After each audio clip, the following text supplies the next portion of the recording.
now. Derek R.B. Douglas joined the University of Chicago in January 2012. As the Vice President for Civic Engagement and External Affairs, he leads the university's local, national, and international urban development and civic engagement activities. He also spearheads the university's efforts to work in partnership with the surrounding South Side neighborhoods of Chicago, the larger city itself, the region, the nation, and the globe at large in order to advance urban economic development worldwide.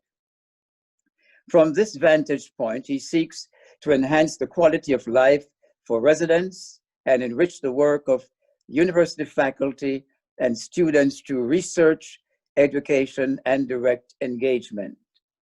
He leads the university's effort to expand civic partnerships and create a broader intellectual and cultural engagement with the city of Chicago. Derek Douglas is a senior fellow at the University of Chicago's Harris School of Public Policy.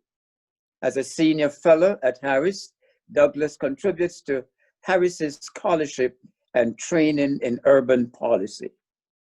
Dr. Douglas spends weeks, days in conferences with our nation's mayors who seek him out to address them on their pressing municipal issues across the US. He's also well sought out and sought after to share his expertise by mayoral counterparts in London, England, and in Australia. Dr. Douglas is a featured speaker and consultant to the International Consortium of Universities with whom he addresses vital aspects of and best practices for civic engagement in their communities worldwide. From 2009 through 2011, Douglas served on the White House Domestic Policy Council, the DPC, as Special Assistant to President Barack Obama, where he led the DPC's work on urban and metropolitan policy issues. In that role, he was one of the chief architects of President Obama's agenda to strengthen the nation's cities and metropolitan areas. As such, Derek Douglas was President Obama's senior advisor on urban affairs and urban policy during the years of 2009 to 2011. Prior to working in the White House, Douglas served as Washington counsel to New York Governor David A. Paterson and director of Governor Paterson's Washington, D.C. office. In this capacity, Douglas served as the governor's chief architect for federal policy and oversaw federal policy development and advocacy on domestic, economic, and urban policy issues for the state of New York. And prior to Paterson, he served Spitzer. A graduate of the University of Michigan with high honors in economics. After that, he spent a year in the DC at the Brookings Institute, which is widely recognized as a major think tank in economic policies et al. He then went to Yale and became a graduate of the Yale Law School. He also did clerkship with the prestigious Judge Timothy K. Lewis, the United States Court of Appeals for the Third Circuit in Philadelphia. You see clearly his breadth of experience is wide, having also served the Center for American Progress and the NAACP Legal Defense and Educational Fund. I am so delighted to have him here with us this evening to present to us on the topic, civic engagement, for which he is absolutely qualified, imperatives for the church. Welcome, my nephew. I love you, and the time is yours. Thank you. Thank you. To you all, Pastor Hoylett, to me, Uncle Newts. So forgive me for calling him Uncle Newts. I'm going to start by trying to do a share screen because I want to pull up a document. on my desk pad. Let's see. Hold on.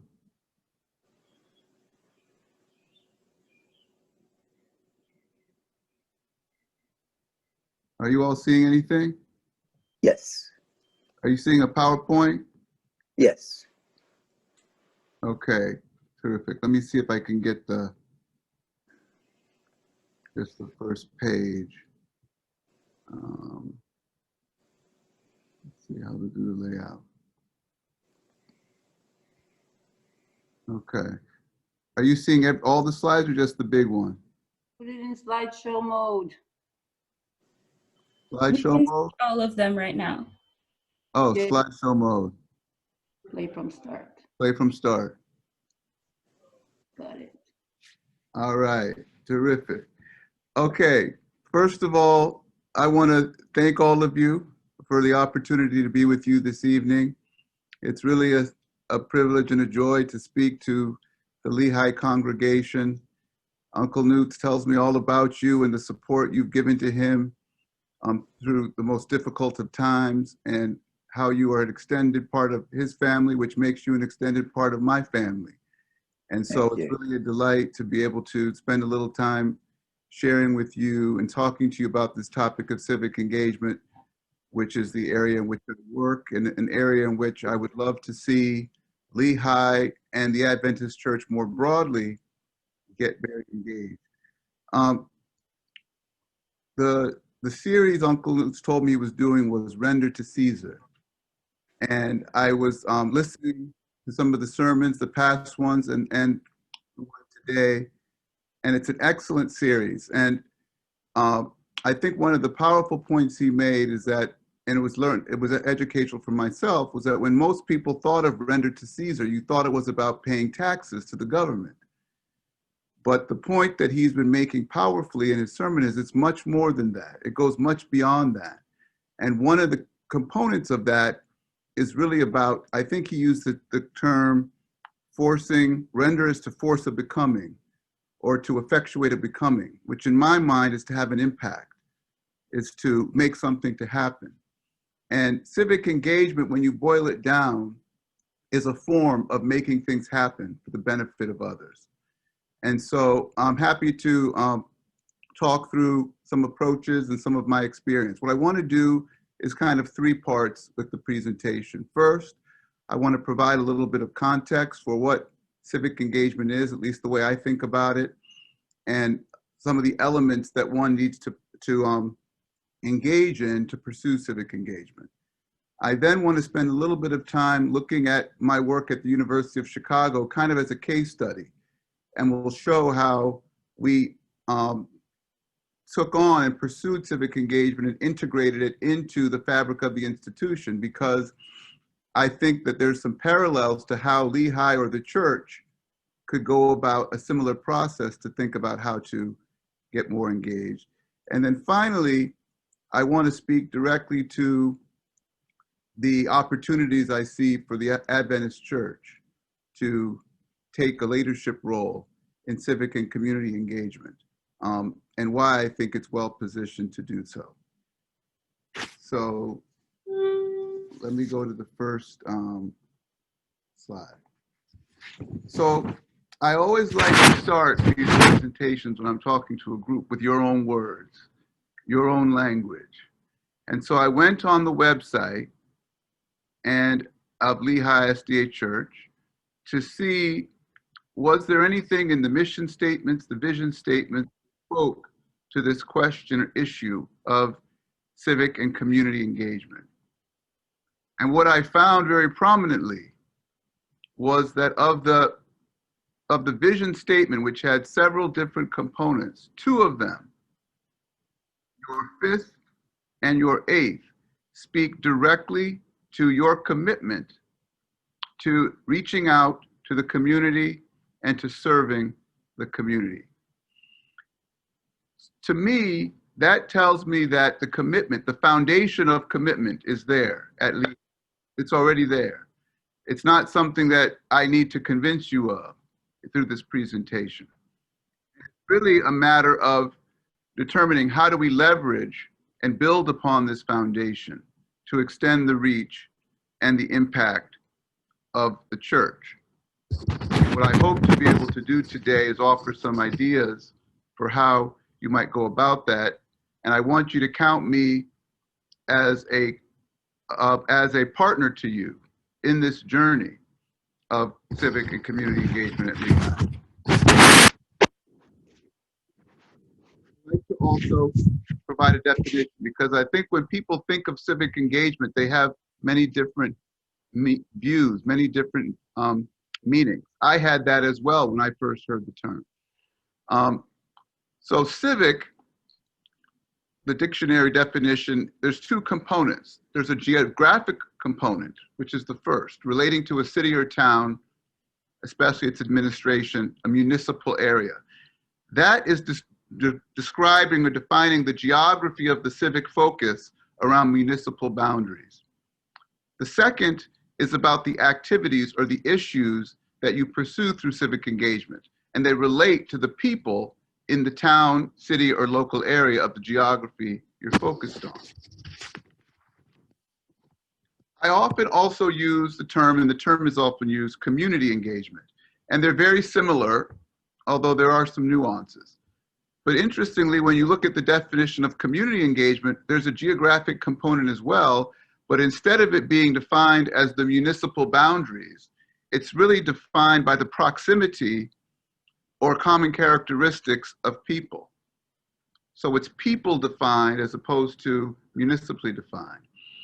And how you effectuate it is through fellowship, through commonality, finding those common traits, finding those common purposes to pursue. Lastly, there's engagement. And engagement has many meanings, but the two that are most relevant here is the second, which speaks to the notion of commitment. And when I think about the work of civic engagement, the work of community engagement, commitment is the value that underpins it all. Because you have to be committed to the cause, you have to be committed to the impact, you have to be committed to the partner and the community that you're working with and working for. And without the commitment, it's hard to be successful. I don't think you can be successful with respect to civic engagement. The other aspect of it that's critical is this notion of action. It's not a passive form of activity. It's not something we talk about, we watch, we read about. It involves doing things, making things happen. And so that's a critical element of the way we think about civic engagement. Goes together. Definitions here. One is about, this is how we define civic engagement, which I'll read. Civic engagement can be defined as an individual or group activity designed to identify and address issues of public concern. What those issues are, we'll speak to in a moment, how you come about those. But it's an individual or group activity to both identify and then address. That's where the action comes in, issues of public concern. With respect to community engagement, it's a bit broader of a definition, a dynamic relational process that facilitates communication, interaction, involvement, and exchange between an organization and a community for a range of social and organizational outcomes. As a concept, engagement features attributes of connection, interaction, participation, and involvement designed to achieve or elicit an outcome at an individual, organization, or social level. So I often say that when we're thinking about civic engagement, it's really about taking on an issue, coming together in a group to do work that will have a positive impact or move the needle on the issue or the challenge that you're trying to address. Oftentimes, people think civic engagement, when they think of civic engagement, they think of voting. But as Uncle Newt's talked about in one of his earlier sermons in the series, when I think of voting, I think of civic responsibility. That's a civic responsibility that's very important, to exercise one's right to vote, But civic engagement, to me, and as defined here, is something different than voting. It's about collectively coming together through partnership to effectuate a change. A couple of other, this is just kind of educational around what it means, but a couple of other slides I want to do to just kind of press upon the different types and the different dimensions of community engagement or civic engagement. One thing that's important to understand is civic engagement or community engagement, it's intentional. There's a strategy behind what you're trying to accomplish. And these different levels you see from the left, starting with the transactional, to the middle, transitional, to the third, transformational, is the evolution of civic engagement as you move across the continuum, with the transformational being the deepest form of civic engagement. That is when the transactional is more about, so let's take Lehigh, sharing with the community, here's what we're doing, asking them, offering up to them, come to this event or that. It's not about, it doesn't quite get to this next position, which is transitional, where it's more of a two-way dialogue. It's about sharing, but also receiving the input and trying to understand how you work on things together. Finally, transformational is joint decision-making, co-ownership, community empowerment. That's where you get the deepest kind of trust. And that's where I would argue, if you're getting involved in community engagement and wanting to work with the community around you, trying to get to this position of transformational engagement is important.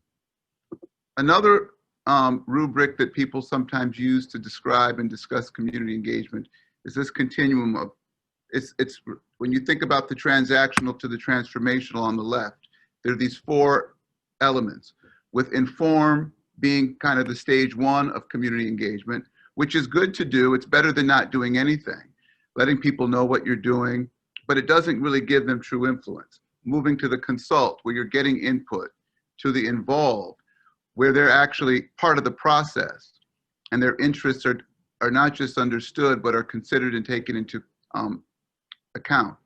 Finally, moving up to the level of collaboration, where it's true partnership. And when I think about collaboration, I think about this notion of mutual benefit. That is, both the organization, in this case, the church, in my case, the university, we benefit from the engagement that we are partaking in with the community. And the community is also benefiting from the engagement. I distinguish that from the notion of charity, which is also very important, but often has more of a one-way dimension where you're doing something for somebody. This community engagement and civic engagement is about finding things that you do where both are strengthened, both are benefiting through the process. So let me now give you an example of my own lived experience. This is a photograph of the University of Chicago's campus. And so I want to talk a little bit about what is civic engagement at the University of Chicago. Here is this commitment statement that we developed. I should note that this did not exist when I arrived in 2012. When I came to the University of Chicago, we did have an office of civic engagement, but it was much more, I would say, on the outskirts of the institution. You had the University of Chicago, which was about its work pursuing its educational and research mission. And they had an office of civic engagement that was doing positive things in the community, but it was almost working as an independent actor. And one of the things that, when I interviewed actually for the job with our president, one of the things that I described I would want to do when he said he wanted was to really connect civic engagement into the DNA and fabric of the institution. That it looks to leverage all the parts of what the university does and all the stakeholders that are within the university community. So when you see this vision statement that we have at the University of Chicago, it reflects our long-term commitment to contribute to the enrichment of human life through research and education to increase economic opportunities as the largest private employer and purchaser of goods on the South Side, and to support the open exchange of ideas between the university and the broader community. So the work that we take on ties back to this framework. And to tie this over to the church, one of the things that would be important in thinking about civic engagement is understanding what is your commitment statement? What are the things that you want to make a long-term commitment to contribute to have an impact on, that build upon what you do and what you have as strengths as a church? Let me get more specific. So when you think about a university, this is our framework and approach. I won't read the left box, you can read that. But to the point I was making earlier, as opposed to a group of people doing some things that were nice in the community on our own, we said we need a framework that really connects civic engagement to what we do as a university. So when you think about universities, what do? The mission is to teach and to research, education and research. So we said our civic engagement framework must leverage off of that strength. So the teaching expertise that the University of Chicago has, how can we make that available and accessible to the community so that they could benefit from that? The research expertise that the university has, how can we work with faculty and scholars and researchers to work with the community to address some of the challenges and problems that they're facing? There's also this notion of anchoring. And the University of Chicago, by anchor, what we really mean is the University of Chicago is on the south side of the city. We are the largest employer. We're not going anywhere, can't move. It's not like a company that can pick up and get wooed by another city and move its location. You cannot move. We're the largest employer on the south side of Chicago. We are the largest purchaser of goods and services on the south side of Chicago. We are the largest developer, builder on the south side of Chicago. We are the largest healthcare provider on the south side of Chicago. We are the largest provider of safety services, we have a police department of 100 people on the south side of Chicago. So we are an anchor. We are doing these things regardless. So the question that we look at through our civic engagement work is how can we leverage that economic and anchoring activity to benefit the community around us? And I'll give an example in a moment. And finally, universities are bastions of innovation and entrepreneurship and new ideas.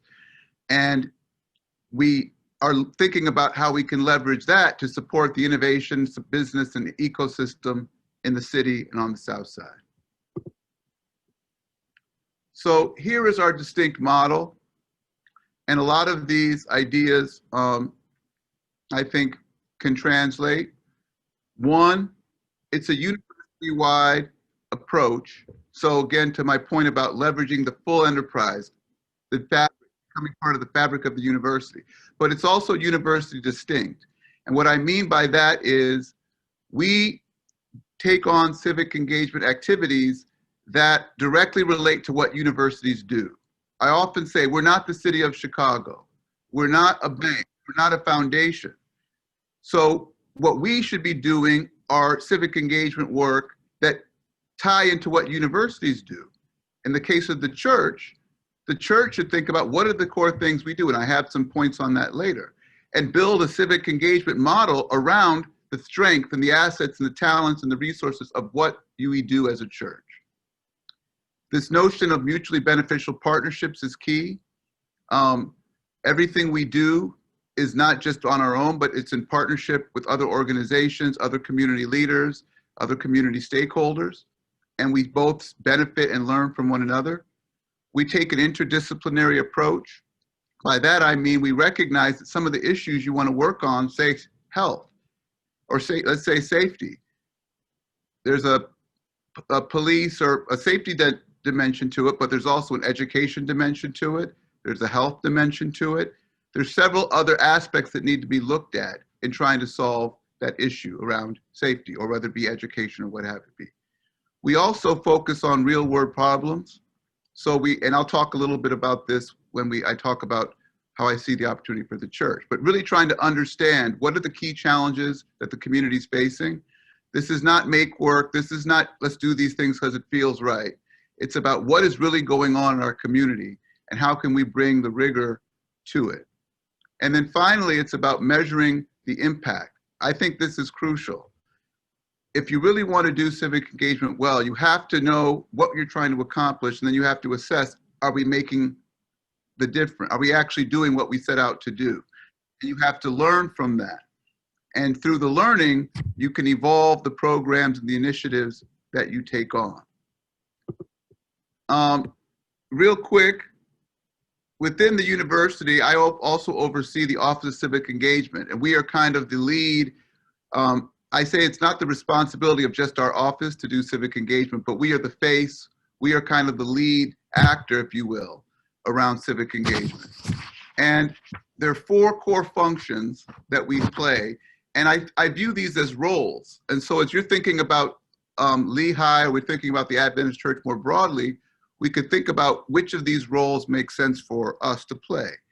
When I talk about navigate, that's really about being partnership builders. So we make connections, we build relationships, we engage diverse stakeholders, we listen to our neighbors to understand their priorities. We ensure these relationships inform the university's civic engagement work and lead to identifying shared interests and building sustainable partnerships. Demonstrate is we are program leaders, we do stuff.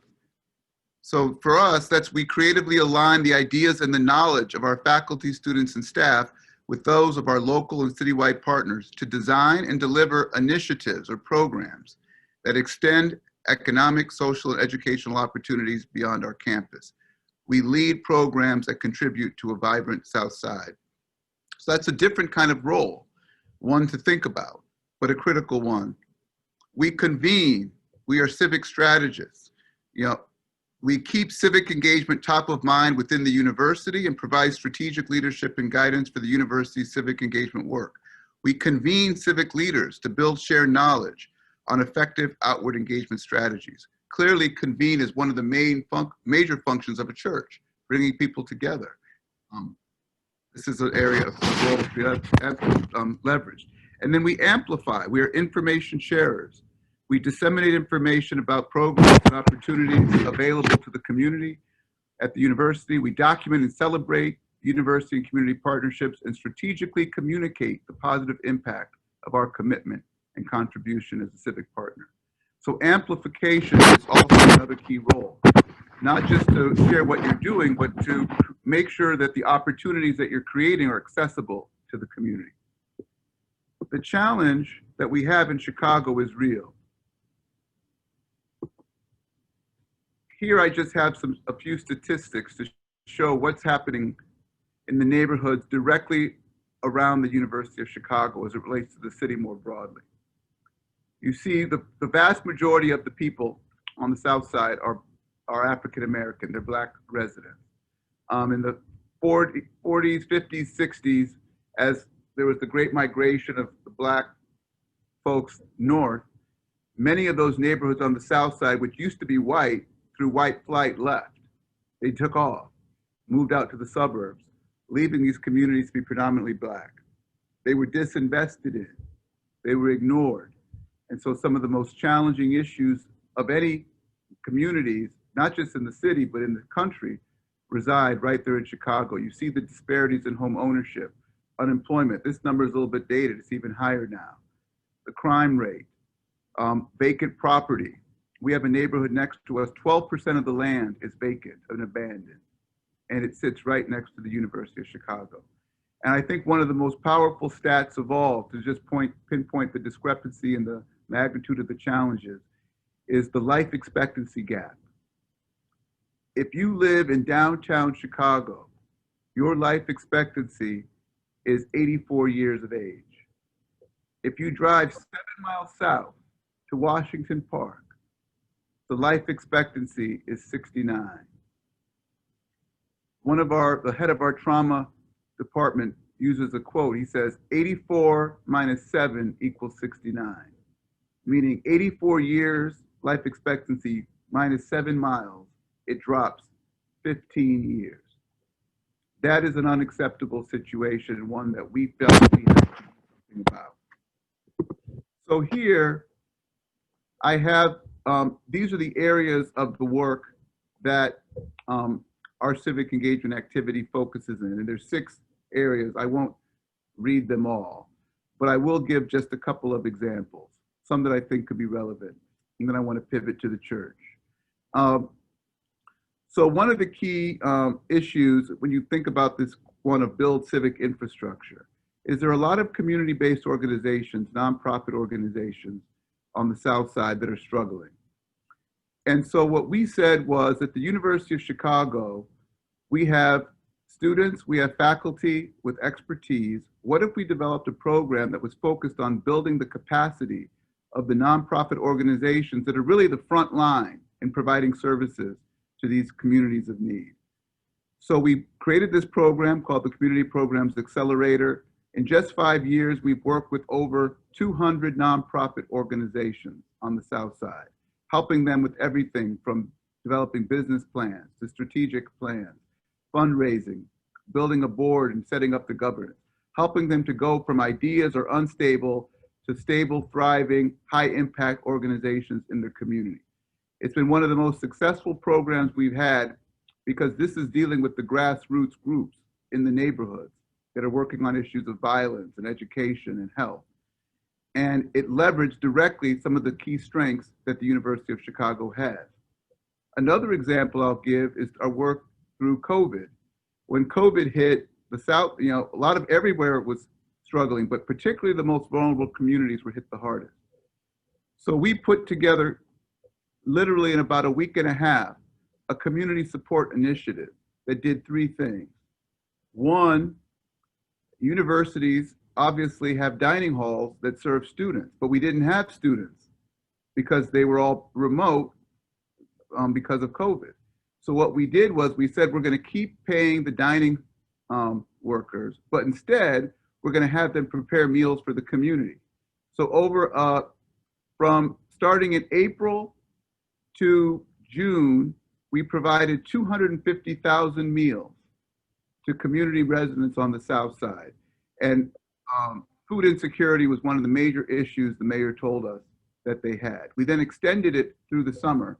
And in total, we provided over 300,000 meals, leveraging this infrastructure. We also provided a set of supports for small businesses because they were struggling. And through we have a program called UCHICAGO Local that essentially has the university figuring out how we can buy more from local businesses and hire people in the local community. And so what we did was we provided grants and capacity building services to help these businesses transition to a remote environment. And as a result, a lot of the businesses in our area have been able to survive, to this point, COVID. And we also did a lot of work with the nonprofits through our Community Programs Accelerator. We also work in areas of arts and education, public safety and health through our hospital, all of which is leveraging off of the strength of the university, partnering with community to have an impact on the real problems that they're facing. So at the end of the day, if you really sum up what community engagement is about, it's about being humble, interpersonal, intentional, and ongoing. It involves both institutional and individual action, empowering people and communities. Communicative is key, and I would add transparency there, and collaborative. And also biblical. So what I did, and I won't read all these texts, but I went on and did some research looking for references to service and engagement in the Bible. And as you can see here, in multiple passages in the Bible, there are references to being stewards of God's, to serving one another. It's blessed. It is more blessed to give than to receive. We all know that. So the notion of community engagement, civic engagement, service is a biblical teaching. And I think that that biblical grounding and that biblical foundation, which is also part, obviously, of the Adventist Church, is something we need to remind ourselves of when we think about whether, and if so, how, civically engage with the community around us. Oops, I need to go back one. I also found some interesting points about how civic engagement is also personally and spiritually beneficial to the individuals that engage in it. And as I mentioned earlier, one of the key aspects of civic engagement is this notion of mutual benefit.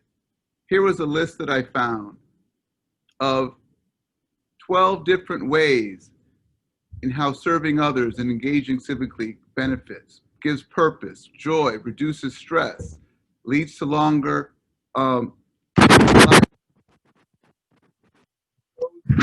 What following Jesus is about, allows you to be a witness, allows you to join in what God is doing, avenue to use your gifts, gets the focus off of just yourself and the challenges you have to see what others are experiencing, teaches you humility, shows you the difference others you can make in another person's life, and provides an opportunity to advance the kingdom of God. So why does civic engagement matter today? What is the imperative? To me, what we see going on, and Uncle Newton has been making this case powerfully in his series on Render to Caesar.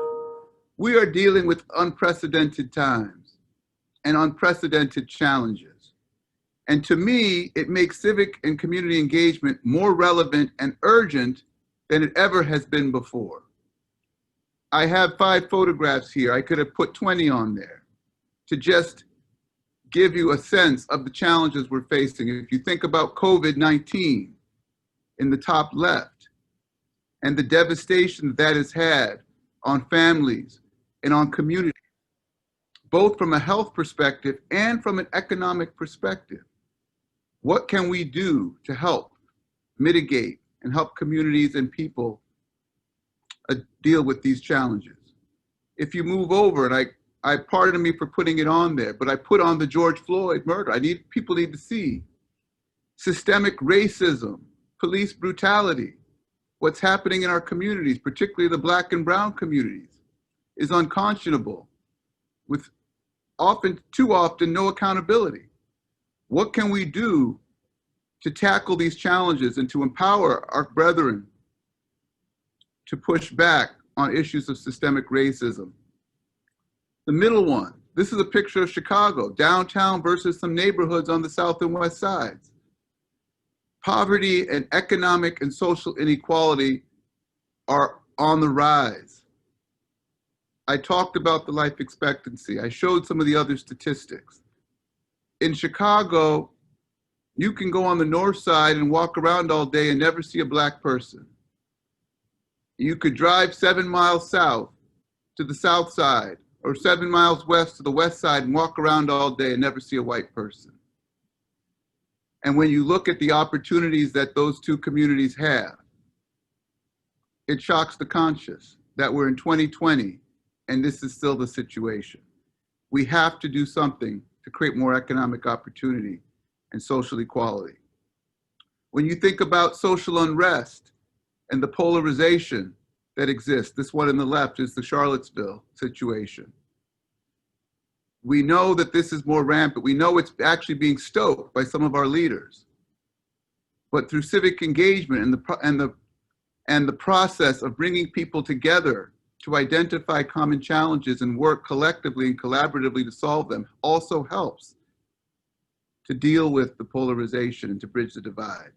And finally, that's a picture of Katrina, but this whole notion of our environment and what's happening with the fires and the disasters all over the globe. And we all know that the communities that are impacted the most are the most vulnerable. What can we do to help address those challenges? When I think about the church, the Adventist church in particular, I think it's incredibly well positioned. But I need to be honest with you and say, I'll speak from my experience in Chicago. The work of the community work in Chicago, particularly in the Black and brown communities, is primarily led by the faith-based community, by the churches, by the pastors, by the community leader, faith-based leaders. But the Adventist church has not been as active in the engagement, civic engagement game in Chicago. And I asked myself, why is that the case? And I know that many churches are trying to figure out how to change that. But when you think about the Adventist church, we have assets as a global church that many of these churches don't have. When you think about the broad network around the country and the world of churches everywhere that could become anchors for civic engagement in their communities. When you think about the system of higher education that the Adventist church has, that is broad and vast with college, graduate programs, medical school, business school. When you think about the pool of human capital that accompanies that, but all the parishioners and the talents and the expertise they have in all of these churches, but also the faculty, the students, the staff, the health professionals that could be leveraged for impact. We have one of the largest hospital systems in the United States. This is one of the key things that our communities have. What can we do to provide, to leverage that as a church to have engagement? And we are significant anchors and economic engines in our communities. When you add all this up, we employ a lot of people, we buy a lot of things, we provide a lot of health services.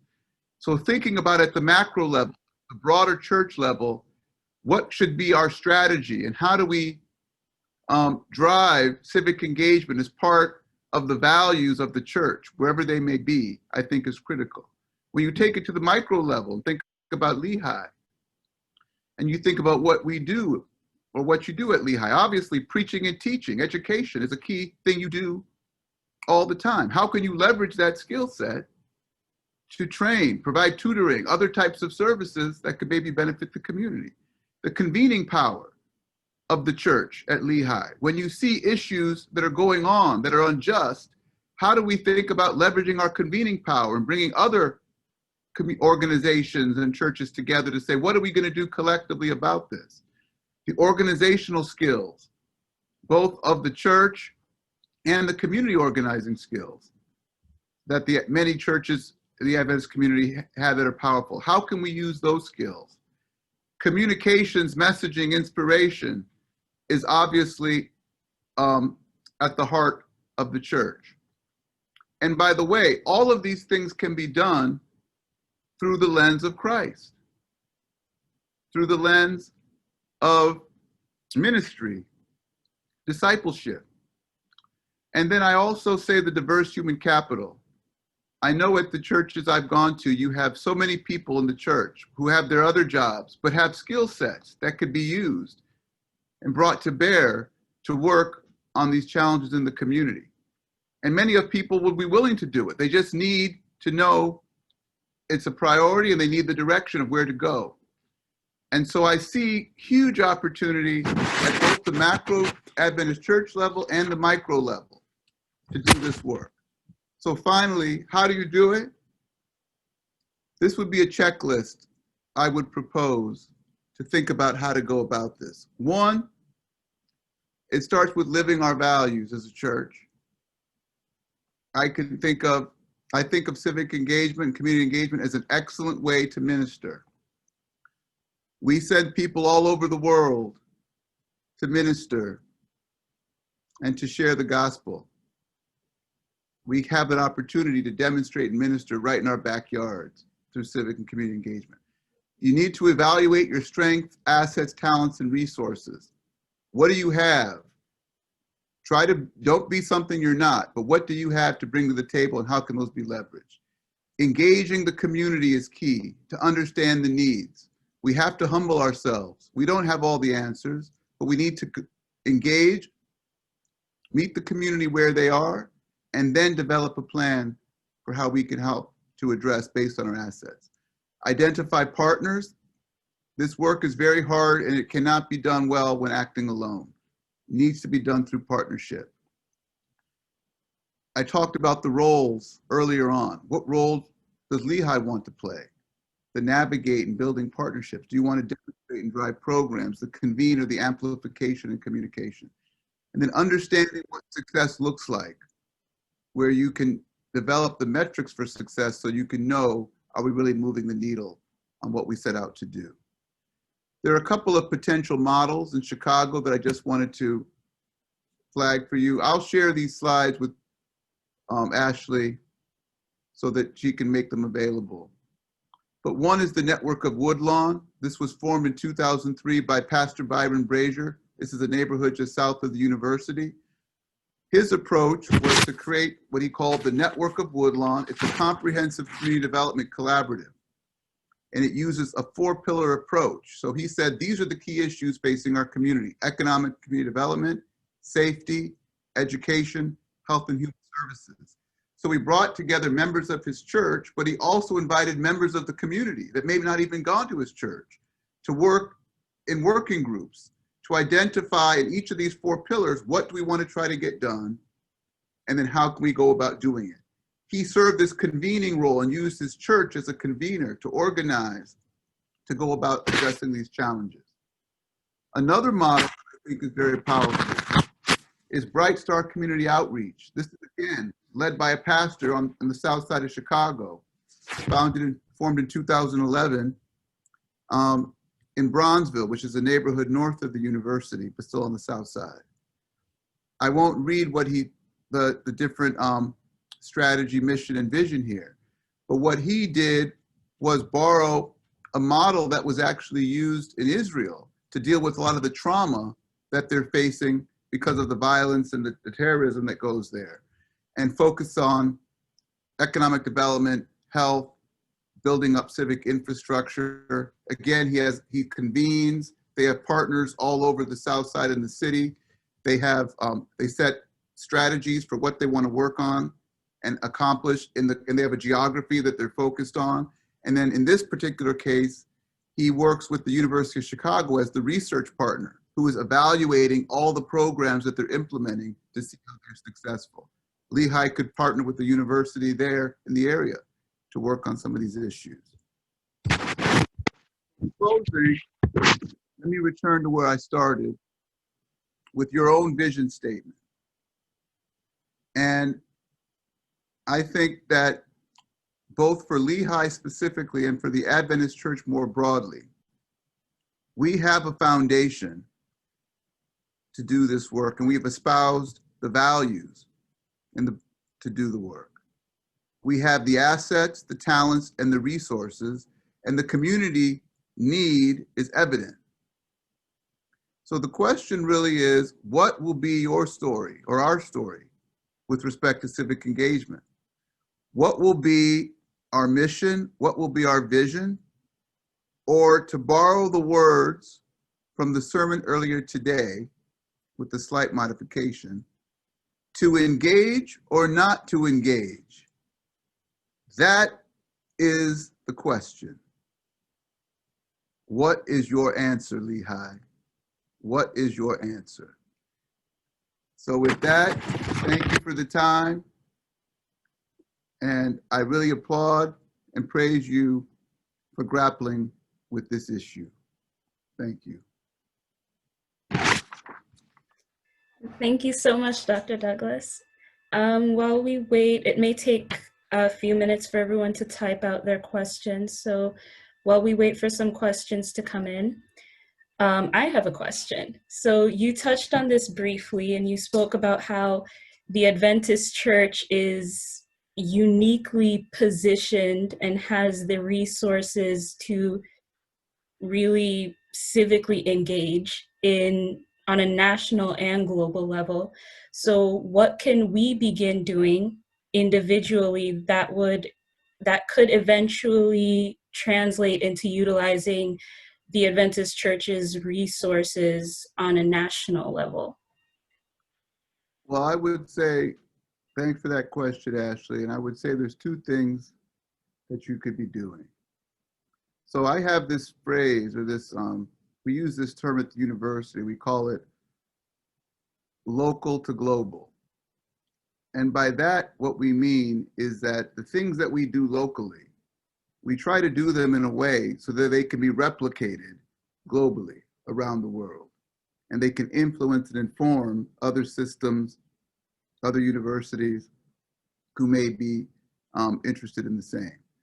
So I think that one, Lehigh, a place to start is thinking about where's the community that we want to engage? I don't know the area as well, but for example, I know in Berrien Springs, where I grew up, I've been talking to my sisters on the board. I have a cousin who's a professor there, and you have right down the street Benton Harbor, which is one of the most challenged neighborhoods in the state of Michigan.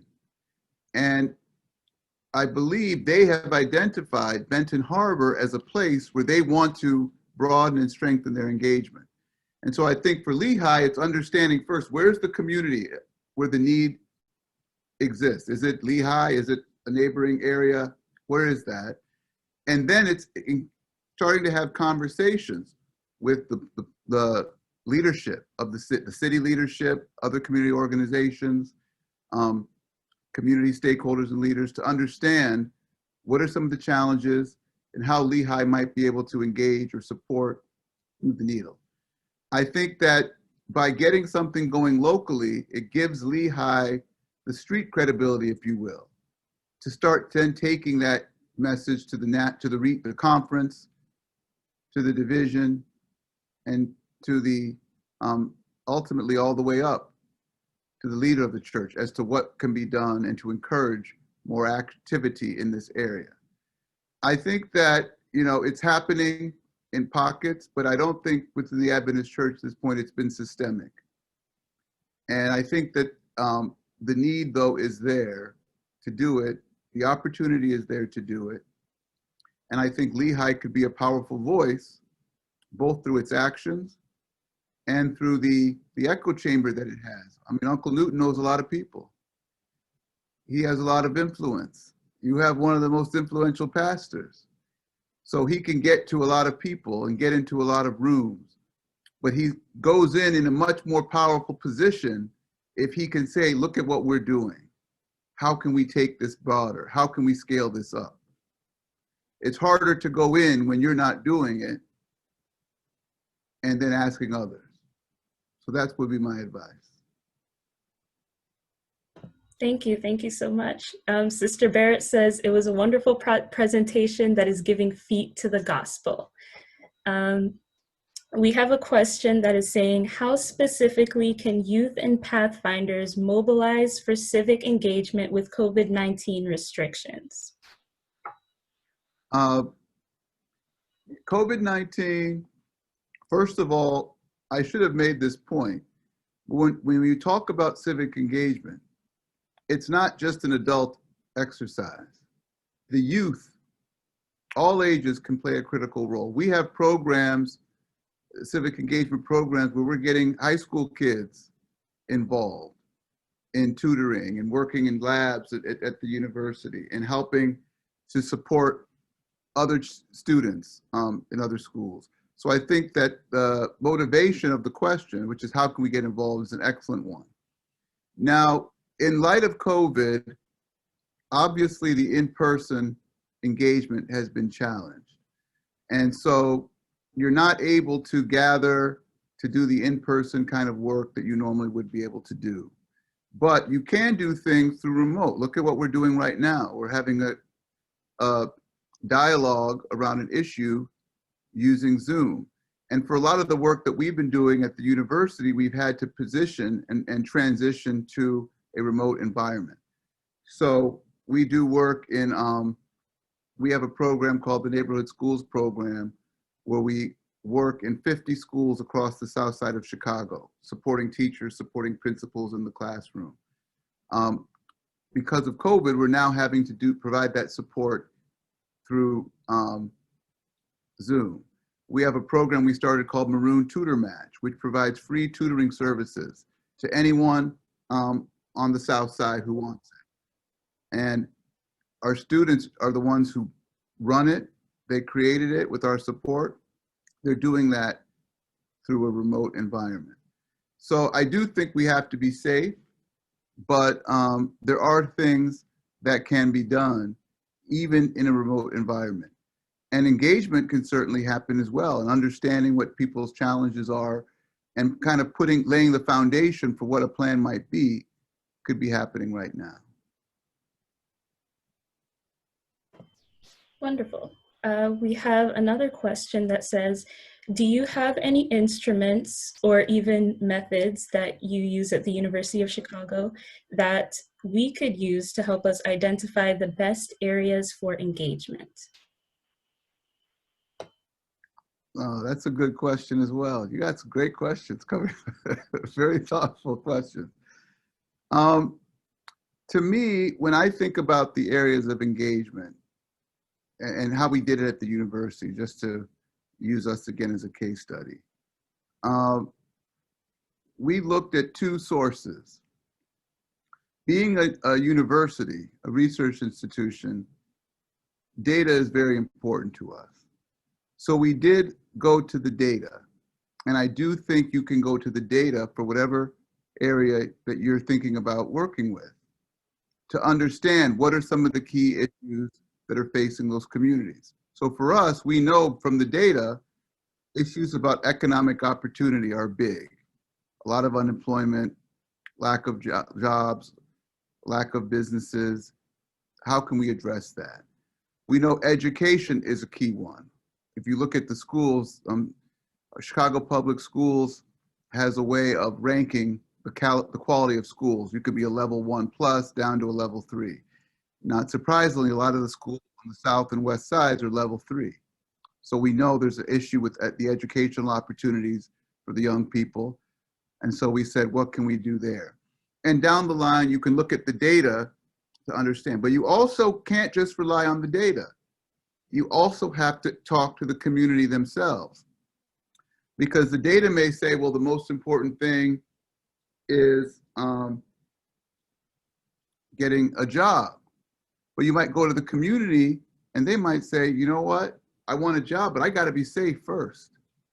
If I'm not safe to walk the streets, I can't get to my job. And so you have to also engage the community who's got the lived experience you're trying to support to understand what they are saying and what they are thinking are critical. And to me, then you marry both the data with the lived experience, and you collectively come up with the issues that you want to work on or the issues that you want to be responsive to. When I talked about nonprofit capacity building, that was a direct one where we saw one, that a lot of the organizations on the South Side were not getting grants from the big foundations. And when you'd go and talk to the foundations, they'd say, well, these are not mature organizations. We can't trust to give them the money because we don't know that they can put it to use. So you had the neighborhoods that needed the money the most couldn't get the money because they didn't have the civic infrastructure that was sustainable, solid, and had a track record of being able to execute. So we said, we're going to help fix that.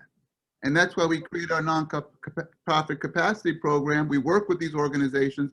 We've helped programs quadruple their budgets and become powerhouses in fundraising by helping them get their things, their organization structured right. So that was meeting a direct need that we saw and that we heard about.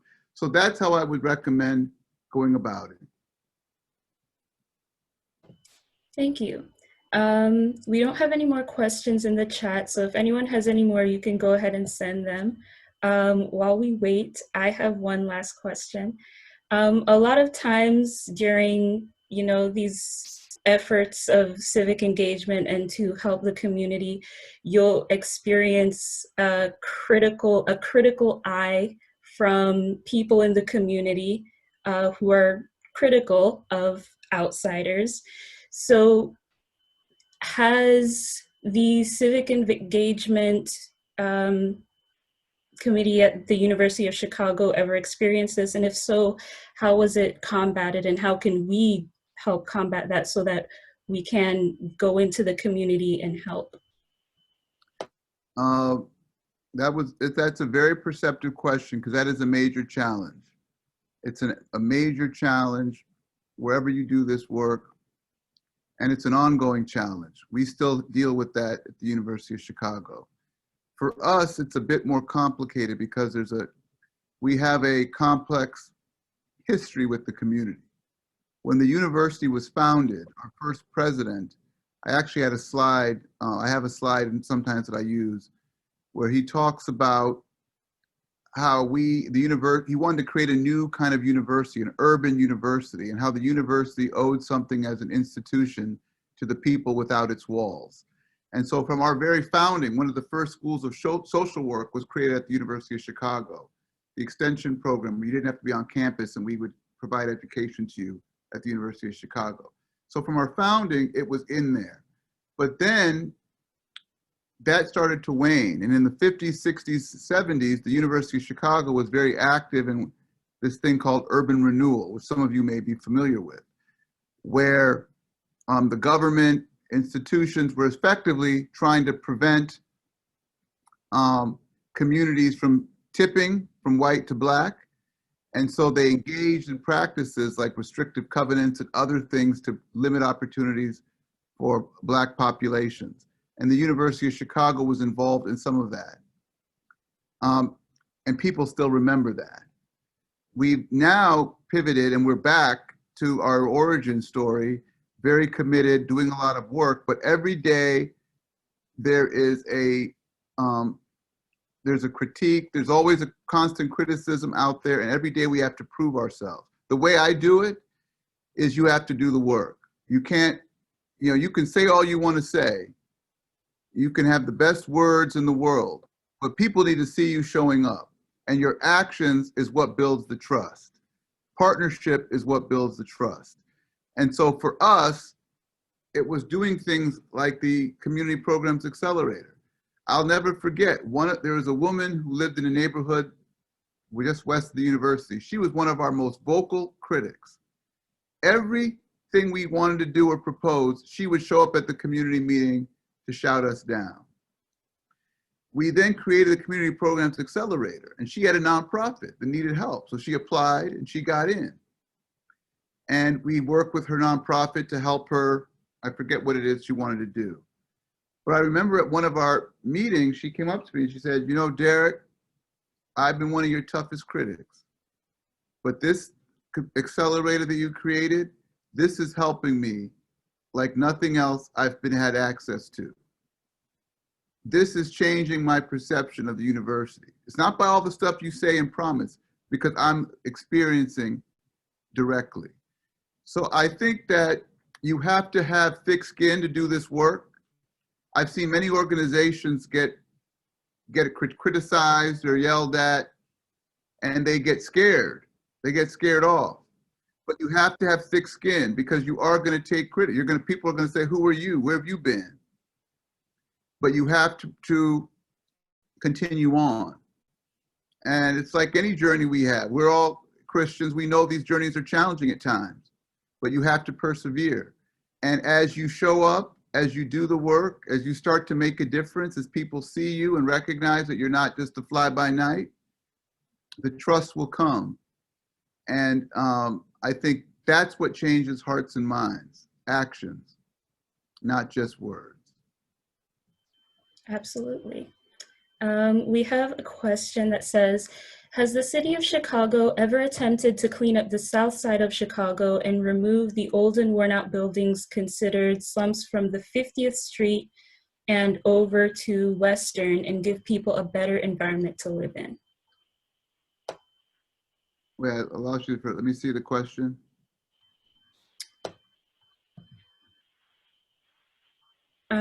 If you click chat. Yeah, I see at it. the bottom. Okay. So,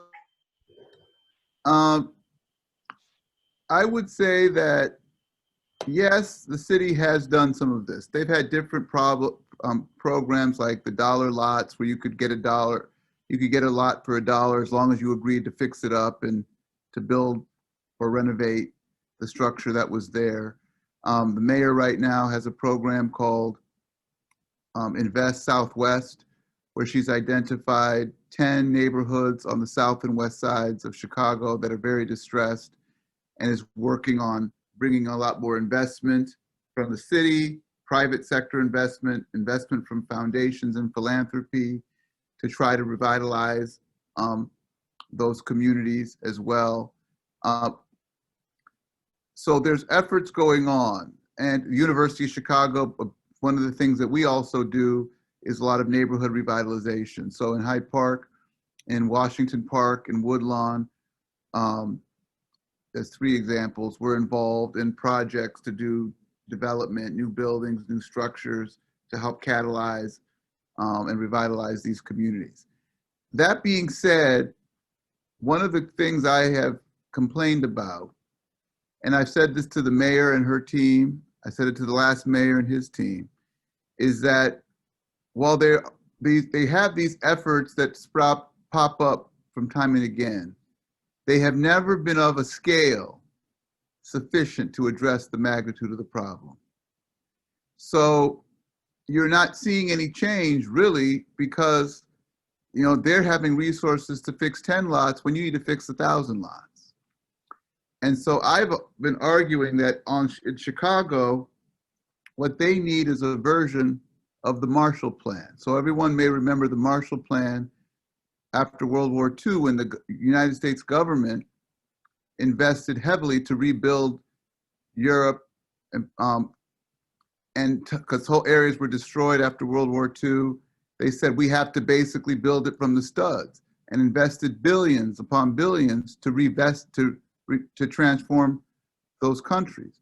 We need that level of investment and focus and intensity to really make a difference in the South and the West sides. That takes big resources, it takes big vision, but that's what I've been pushing.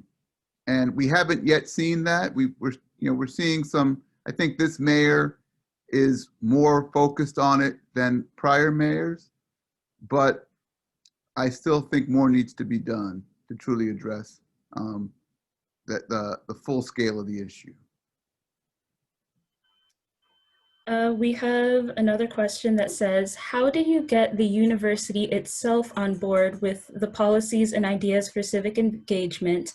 And can it relate to church members and getting them involved as well? Yeah, that's a very good question. I'm glad you raised it because I kind of skipped over that.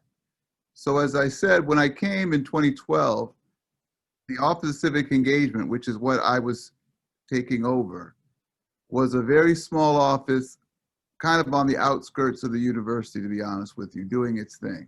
And they were feeling good about what they did. I mean, they were doing good work. They were working in the schools and helping kids get into college and so forth and so on. But they were not connected to the university in any way. The deans, the other vice presidents, the faculty didn't really see the relevance of what the Office of Engagement was doing to them. So a big part of what I did, and I actually learned this when I was in the White House, because when you're in the White House and I worked for Obama and my job was urban policy, so I had to try and get the federal government to work more closely and design programs to support cities. And when you're doing that, you actually have to go and convince all these secretaries and these departments as to why they should be focusing in a different way to support cities. It was very similar here. So one of my earlier jobs, I did organizing, and I'm a big believer in you got to pound the pavement to bring people along, and you have to show how they benefit from participating. So I went around, well, there's 2 things. One, I went to our president and I said, we need to do a strategic plan or framework for civic engagement. But I don't want to just be my office. I don't want to just do it myself. It needs to be for the entire university. And I want the deans and the officers to be part of the committee that designs this plan, because now they have skin in the game because they're helping to shape it. So I told the president, you need to commission a committee. I'll be the chair of the committee, but I want the dean of the college, the dean of the business school, the dean of the medical center, the dean of the School of Social Work, the vice president, all these people to be part of it. He said, okay, write it up. I'll send it out. So I wrote up the email. I sent it out. All these people now get invited to be, he's saying, I want this done. I want a new strategy and framework for engagement at the university. And I want all of you to be on this committee that Derek will be chairing. And we spent a year working on it. And we designed it in a way that they all saw themselves in it. So there was a role for faculty. You could see yourself in it. There was a role for students. You could see yourself in it. There was a role for the departments. They could see themselves in it. But it was hand-to-hand combat to get the university there. And at first, people were resistant. One dean told me when I went to meet with her, you know, this is all well and good, but I don't want any of my faculty doing any of this. This is not helping their careers. And I had to give her an example. I said, well, actually, you can do research. There's a faculty member that's doing this cutting-edge research on public safety and violence. It's getting published in the top papers, but it's also being adopted by the mayor of Chicago to create programming in the city. So you could do both. And she said, oh, really? She hadn't thought about it that way. That was 8 years ago. Now, almost every dean at the university has their own civic engagement person. Not me, not my office. They hired their own people now. It's part of the culture. Everyone's doing this. I'm almost putting myself out of business.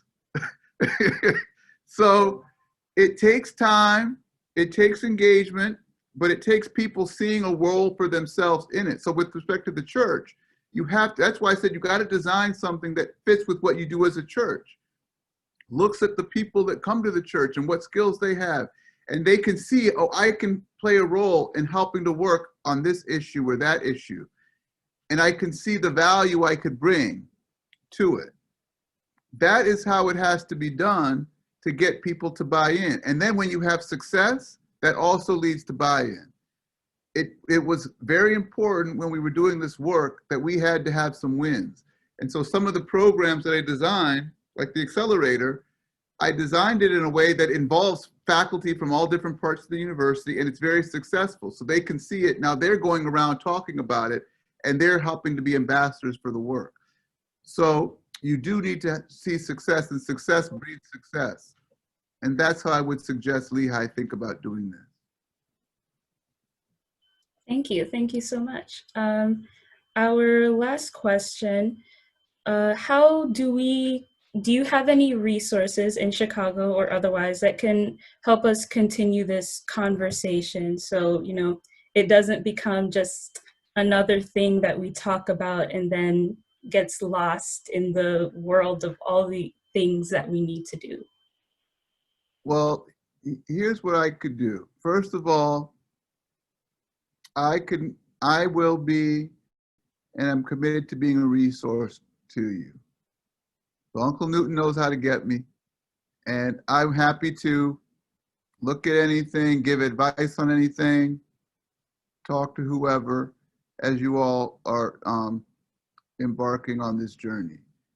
I also have some materials that we utilized in putting our strategy and things together that I could share.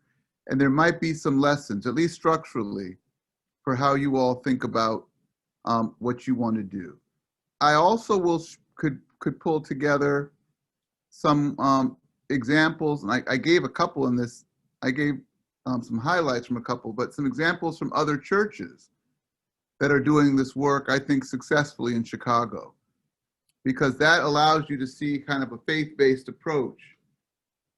And some of those models might make sense for Lehigh. I don't know if they will, but they might. And you could see how it's being, these issues are being tackled from a church or faith-based community. And I would be happy to share some of those. I also, if it were of interest, could connect Uncle Newts to different leaders in Chicago to talk about it, ministers, what have you, who are doing it, to help inform and run things by. So it's a longer way of saying, you know, I believe that civic engagement work is transformational. for both the community you serve and for the people who do it. And I go around the world talking about this, promoting it, trying to support and advocate for it. And I want to do it in all sectors. I'm in higher ed, Lehigh's in a church, faith-based. I want to see private sector. I want everybody to be doing it. So whenever someone's interested, if I can be of help, I will be. And I'll bring whatever resources I can to the table to support. One of the key things that you should think about as you're putting it together is philanthropy, because there's funding for these kinds of initiatives.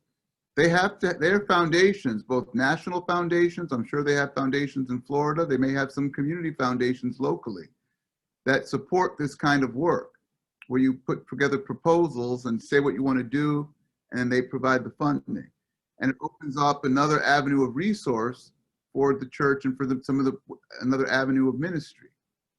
And so I could share with you some of the way we think about that as well as you're putting that together.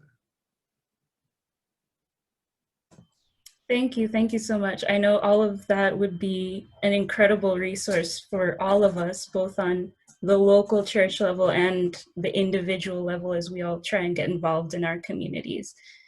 That was our last question. So before I hand over to Pastor so he can close up for us, I just want to tell Dr. Douglas, thank you. Thank you for coming this evening and for sharing with us. I know we all enjoyed it. And like Sister Barrett did say at the beginning, it's giving feet to the gospel. So thank you. Pastor. Yep.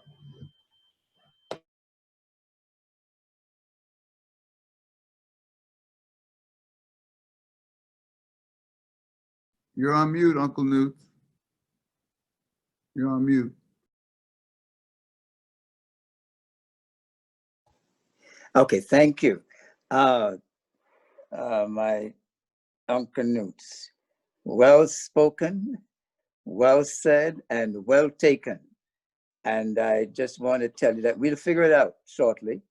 You and I will get together and we will speak together as to that which we need to do to get off the ground.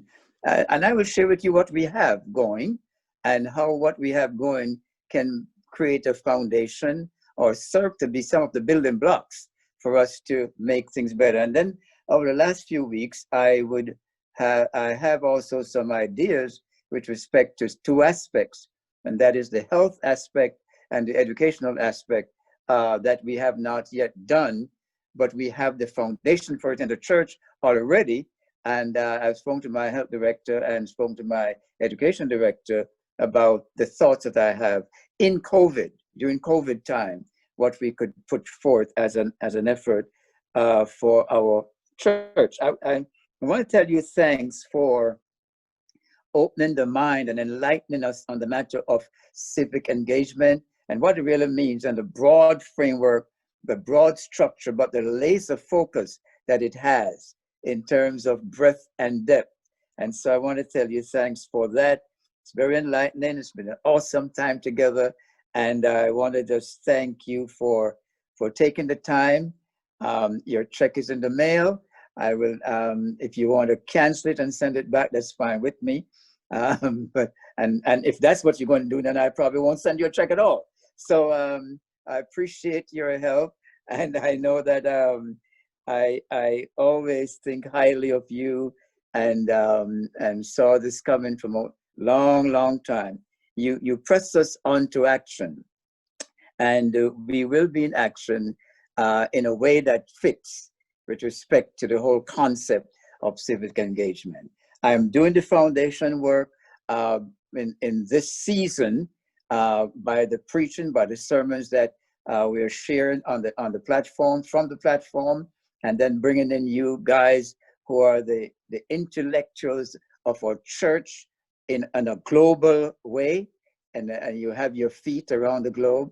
And I just hope that the church is appreciating this in a way that we can make something happen from it. On next week, I am bringing in the vice president of the University of Maryland, who is also the dean of the medical school in the person of Dr. Albert Reese, and he will speak on healthcare and politics. And we're going to look at the gestation of that and look at how we can function in terms of advocacy, a church that can advocate for healthcare for those who are underserved. So that's our next move. And then at the end of the month, we bring in your cousin who is going to talk to you about criminal justice, Dr. Trevor Gardner II. And we're going to look more in terms of the policing and what that has done to our society. So great evening together. Thank you so very much. I appreciate it.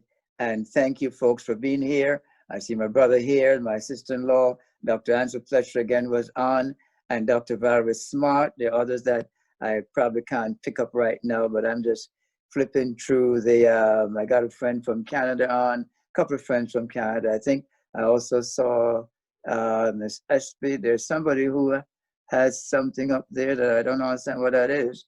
Dr. Douglas, or your sister is on, Wanda, and she's a board member of the Andrews University. Dr. Gardner is on, and both Dr. Gardner is supposed to be on. I'm looking for your parents. I'm not seeing them, but I guess they're on there somewhere. We have a lot of people on, and I just appreciate everybody's presence and your participation for those excellent questions that you posed to Dr. Derek Douglas this evening. It's a wonderful experience, and you have a moment right now. If you go to your screen to just hit the cheers or give a wave or clap or give a thumbs up to Dr. Derek Douglas before we bring on Sister Genevieve to give the prizes or to announce the winners for this evening's quiz. So as many of you as can, put the hands together, put the thumbs up electronically. Let's see them all around and express appreciation. I see some. Thank you, thank you. There it goes, there it goes.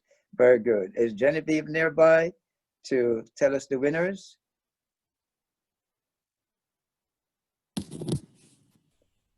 I am, I have to make sure my hair looks right. Oh, Genevieve, please.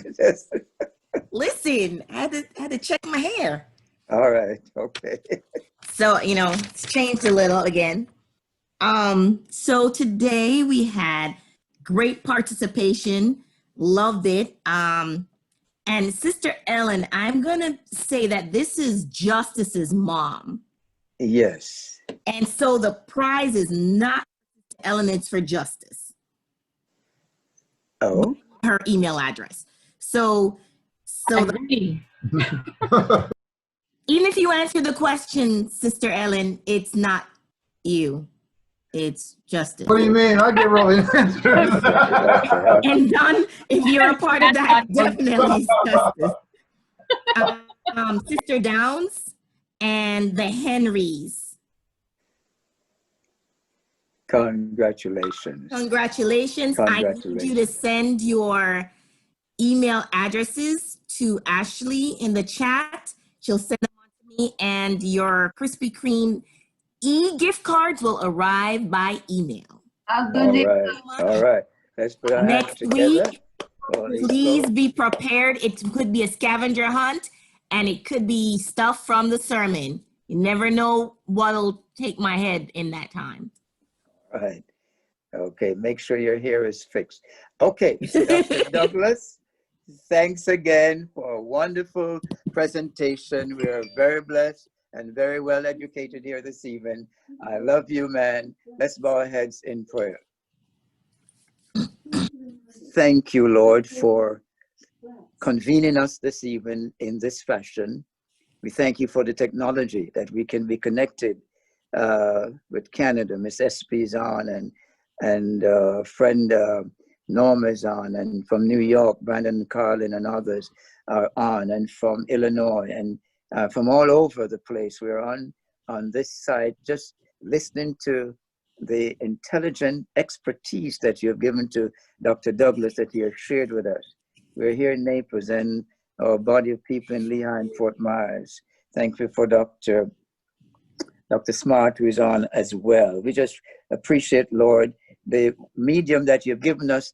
And this also tells us what we can do during COVID to engage civic engagement, ideas and thoughts, as Dr. Douglas has shared with us. So give us, Lord, the mental acuity to be able to put this together, and the will and the passion as the Lehigh folks are able to do. And may we have an impact not only locally, but globally as we take the baby steps. I thank you for Ashley and for her managing these programs and directing it for us this evening, and for each member who participates, the children who do this and who come together to make this a success. We pray a blessing upon every single person here this evening, Lord, and we thank you and ask that you will bless us through the week, and may we have a successful week. Bless Dr. Derek's family, and may they also have a good week, and continue to bless him in his work in Chicago as he makes a difference there. It's so evident. In the name of Jesus we ask, amen. Thank you, guys. Thank you. All right, be blessed. We'll talk later. And Bye. thank Talk you. later.